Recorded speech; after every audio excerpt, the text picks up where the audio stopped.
linguistics, a sociolect or social dialect is a variety of language associated with a particular social group, produced due to the effects of education, occupation, social class, religion, and others.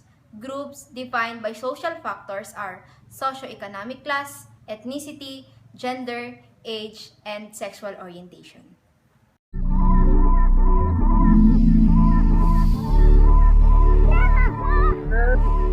So like what they have said earlier, a sociolect or a social dialect is a variety of language associated with a social group which is divided into two, the formal and the informal form. But how we're going to distinguish if the language that we're going to use is formal or informal? So let's take first the formal. So this is the language used by professional or those individual who have their highest educational attainment. So let's take for example the teacher, the nurse, the doctor, attorney, engineer, and etc. So they have their own terms or description on how they are going to communicate to each other. Example, doctor. So the doctor, they have their specific terms on how they are going to communicate with their clients and also to their fellow doctor. So the second one is the informal. So informal is, this is the language invented by those ordinary people in society. A language wherein they have only a specific group who can understand what they are talking and wanted to say. Example, gay. They have the so-called gay language and beki terms. Also, as millennials are part of informal form, we have the so-called judgment, pabalbal, or salitang kanto sa mga tambay at siga. And that was the language for the informal and formal form. So our examples of social dialects are focuses on teen language, gay language, and medical language. So in gender dialect, the most famous is the gay language or the gay lingo, which is under the gender factor. For example, so in gay language, instead of saying like, they saying bet. Instead of saying joke, they saying echos or charot. Instead of saying ugly, they saying charara. So for more information, let's watch this. Fairness, charing, tarush. Boom! Panas! So, sa lahat ng salang Tagalog, ito kaya yung pinaka-nakakatawa. Between the play of words, the intonation, it's actually really catchy. At tulad ng lahat ng ibang style ng Tagalog, natuto ko din itech. Kurak ka janchi, karibumbum pao kung mag-isplok ng ganers. Langosh talaga ite, truth, charot. Nakaka-lurks? Oh, ayun! Ito yung afam kong Pudra Kels. Marunong din yan mag-beki, ginuruan ko siya. Pudra, come say hi to YouTube. Hello. Cherba, carry bells. Oh, sige na nga, tama na yan. Probably one of the weirdest things you've ever seen. Isang afam tagastuds, nagbebeki pa. Witchy Kells, Gora Oh, bells. sige na nga, Pudra. Apple pa more? Chupi? Nakakatuwa ka, no? Josera. They're using this social dialect to better communicate with the other gays.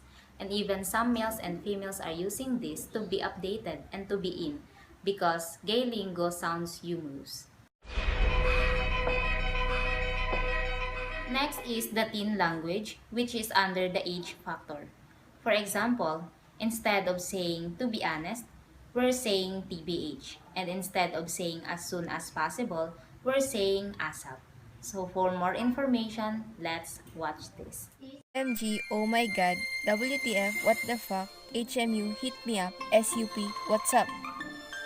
IDK, I don't know, WBU, what about you? IDC, I don't care, WDYMBT, what do you mean by that? JK, just kidding, JJ, just joking, I feel medyo care about that. TBH, to be honest, We are using this dialect to better communicate with the other teens and also to be in of what is trending. But of course, we should know how to use these dialects, especially when we are talking to the elders. The last example of social dialect is the medical language, which is under the socioeconomic class factor. For example, instead of saying arm, they saying bracho. Instead of saying heart, they saying cardio. And instead of saying skin, they saying derma.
word. They are using it when they are talking to the other member of medical team, but not when they are talking to their patient or in an ordinary people because misunderstanding may occur.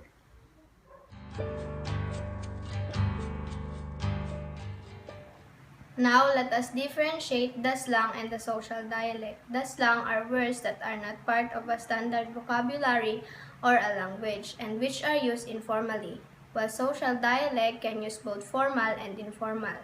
For us to understand more, let us take a look at this example.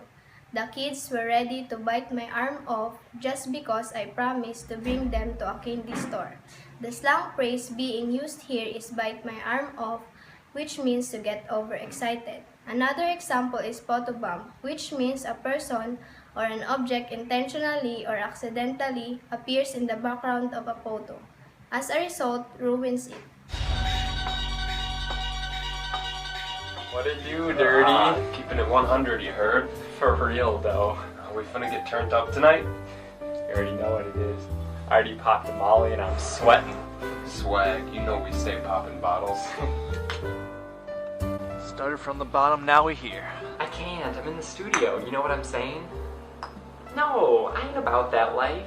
You know I stay away from them thirsty hoes. Yeah, yes, you look just like Beyonce. Shorty, her weave is ratchet. I ain't got time for that. I'm out here grinding.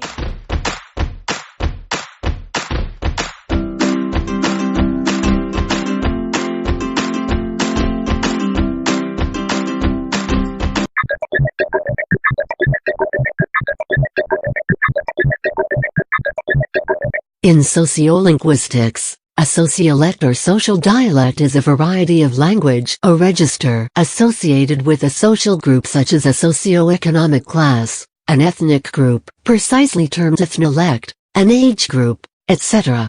Sociolects involve both passive acquisition of particular communicative practices through association with a local community, as well as active learning and choice among speech or writing forms to demonstrate identification with particular groups.